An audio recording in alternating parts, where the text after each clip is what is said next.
নমস্কার। আজকে জিএমএম ডিস্ট্রিবিউটার্সের তরফ থেকে আমরা এসেছি সাঁইতারা, বাঁকুড়া, হুগলি। আজকে 1 অক্টোবর 2024। তো রাত এখন চরম রাত, গভীর।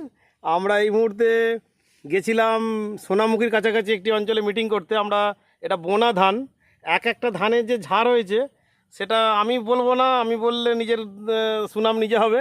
তো সাথে আমাদের কৃষক বন্ধু এবং ডিস্ট্রিবিউটার আছেন সাঁইতারার। উনি এবারে প্রথম জ্যাকপট দিয়ে চাষ করলেন। ওনাকে বারবার ফোন করি, কিন্তু উনি ফোন খুব ব্যস্ত মানুষ।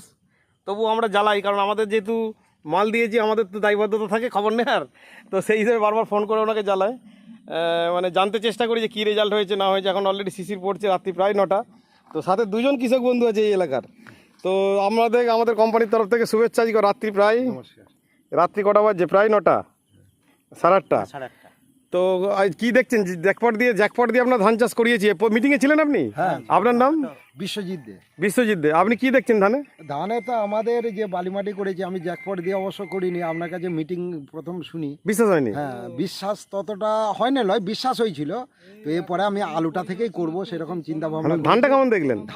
এই ধানটা দেখে তো আজকে আমি নিজেই পাগল হয়ে গেছি। আমি নিজেই অবাক হয়ে গেছি যে এত সুন্দর ধান। বিরাট চাষি লয়, হ্যাঁ, লোক দিয়ে যা হলো কাজ।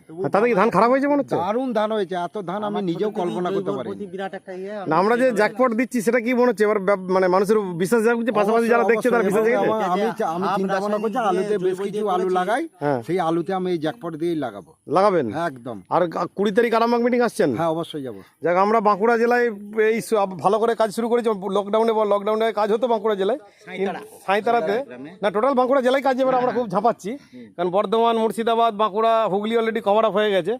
তো আমরা যে দেখছি অসাধারণ ধানের যে ঝাড় এবং মাটি নরম কেমন আছে সেটা যারা কৃষক বন্ধু মাটিতে কাজ করছে, মাটি নরম আছে, যেটা আমরা বলেছিলাম জ্যাকপটে মাটি নরম হবে। আপনি দেখেছিলেন? এই জমিতে নেমেছেন? গলন আছে। যাক, আমরা ধান থেকে আমিও খুব খুশি। সত্যি কথা বলতে আমি তো ভাবছিলাম এটা বোনা ধান বলে বোঝা যাচ্ছে না, মনে হচ্ছে ধান লাগানো হয়েছে। দেখুন ঝাড়গুলো, এই ঝাড়গুলো দেখুন, এখান থেকে এতে কাটিয়ে 30 আবাব হয়ে যাবে। এই যে ঝাড়, মানে ভাবা যায় এটা সবাই যখন বেরোয়, মানে এটা ধান রোয়া নয় বলছেন? না, সব বোনা ধান। ধানের শীষগুলো বেরিয়ে যাবে। দেখুন, যেগুলো শীষ অলরেডি ফলেছে, শীষের লেন্থটা দেখেছেন, শীষের দৈর্ঘ্যটা দেখেছেন? এটা ঝরা ধান, তাই তো? আর একটা যেটা বলেছিলেন যে ঝড় বাতাসে যে গাছ পড়েছে, আর যা গাছ কিন্তু সোজা খাটি হয়ে পুরো তো ঝাঁটা কাঠির মতো হয়েছে গাছ। তো এখন এত শিশির পড়ছে, গাছ একদম মানে ঝাঁটার মতো হয়েছে, বড় ঝাঁটার মতো হয়ে আছে। এই গাছে একবার আমি নামাচ্ছি না রাতের বেলা, বলে না পাটা দিয়ে হাত দিয়ে নাড়ালে বুঝতে পারবেন স্ট্রেংথ কতটা। আর যে বলছেন না, এই যে একদম থলথলা হয়ে আছে, পাঁকের মতো মাটি। মানে আপনি যেটা বলতে চাচ্ছেন যে নরম আছে। মাটি নরম আছে। আমি বলছি ধানের যে কাঠির যে স্ট্রেংথ, মানে কাঠিটাকে নাড়াবেন সঙ্গে সঙ্গে। ওই যে আছে কৃষক বন্ধু, বলে আমি ঝাড় ফাঁক করে এসেছি, পরের দিন দেখছি যেমন ঝাড়টা মানে দেবে বলে, মাজরার ওষুধ দেবে বলে। ওষুধ দিয়া তো আজকে দিয়েছে। হ্যাঁ, আজকেও তো ওষুধ দিয়েছে। ওষুধ যে দিয়েছে কিছু বুঝে যাচ্ছে না। অন্য ধানে ওষুধ দিলে মাঝে সে দাগ হয়ে যায়, তো লোক যাওয়ার যে দাগ হয়ে যায়। আজকে ওষুধ দিয়েছে, কোনো দাগ নেই দেখছি তো, আমি কিচ্ছু বুঝতে পারবে না, এত পরিষ্কার।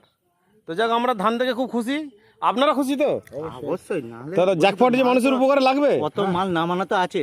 আর কি করব সেটা আর বলবো নি, প্রশংসা করে লাভ নাই। না, প্রশংসা কি।